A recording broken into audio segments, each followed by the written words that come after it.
Today we're going to be rebuilding a caliper for a Kawasaki H2. This is an example of one that's fully assembled. The operation of these are pretty well exactly the same with all the old triples and Z1s, etc. Just the calipers themselves have minor variances. So what happens with these guys over time, if they stick or get any contaminants inside the brake system, is the pistons get corroded and end up sticking to the inner wall of the caliper.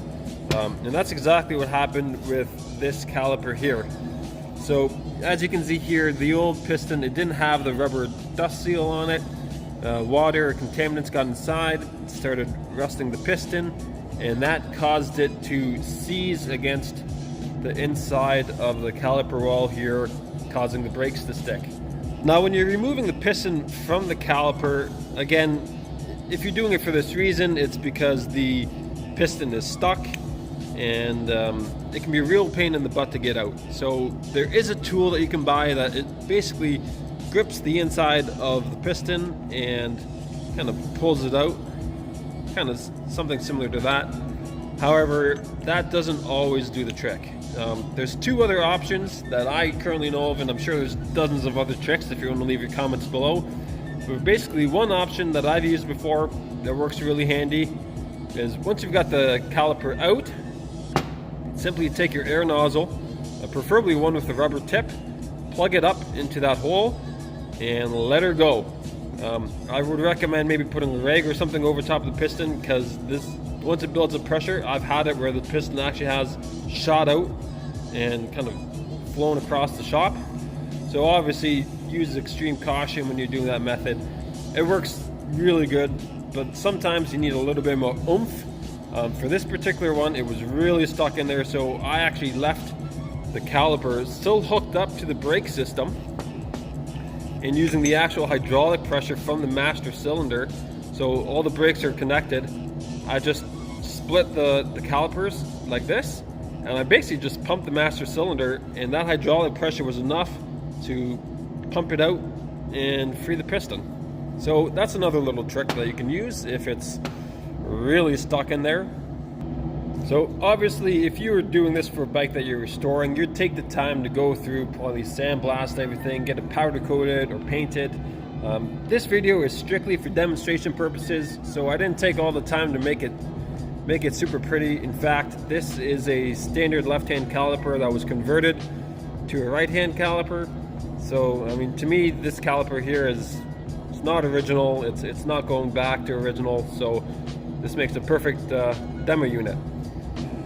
So first things first, you want to make sure that everything is as clean as possible to ensure that no other contaminants are going to ruin your new seals and your new piston. So I just used a bit of Scotch-Brite pad, cleaned up the inner walls there, scraped out any rust, any other contaminants, flushed out the passageways. Same here, I just cleaned out those holes there so that it can slide nicely along the pins without damaging those seals. So with the seal installed, we're now going to lube up the piston with brake fluid and install it into the caliper.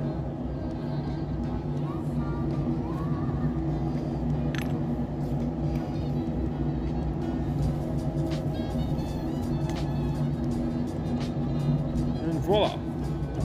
Once the piston is pressed into the caliper body, you can now go ahead and install the dust seal.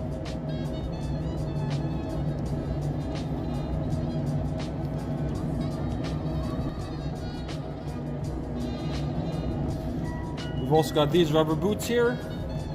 These go onto the center portion of the caliper, like so.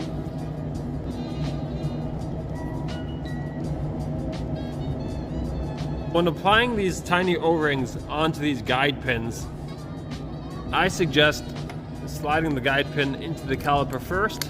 As it is such a tight fit in there, I have torn seals just trying to pop, I have torn O-rings trying to pop the pins through. So just to save you a bit of aggravation, pop those pins through first, and then just simply roll your O-ring down over top.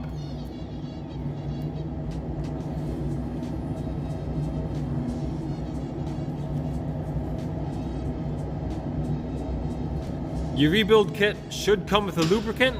If it does, go ahead and install that onto the guide pins now.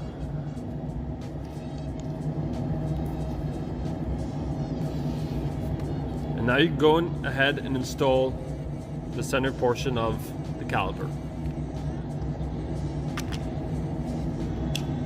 Now, as mentioned, it is a really tight tolerance between the inner wall of here and the O-ring on the guide pin here. So please, again, be careful.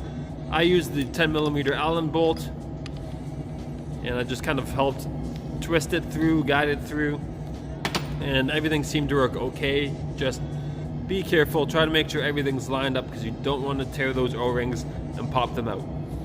Well, that pretty well concludes the rebuild for the calipers.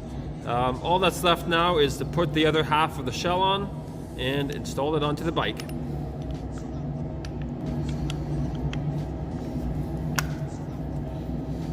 Because the original piston in the caliper was contaminated, as an added precaution, I'm going to fill the master cylinder, and with the brake line open, I'm just going to flush it out to clean out any contaminants that might damage the new caliper.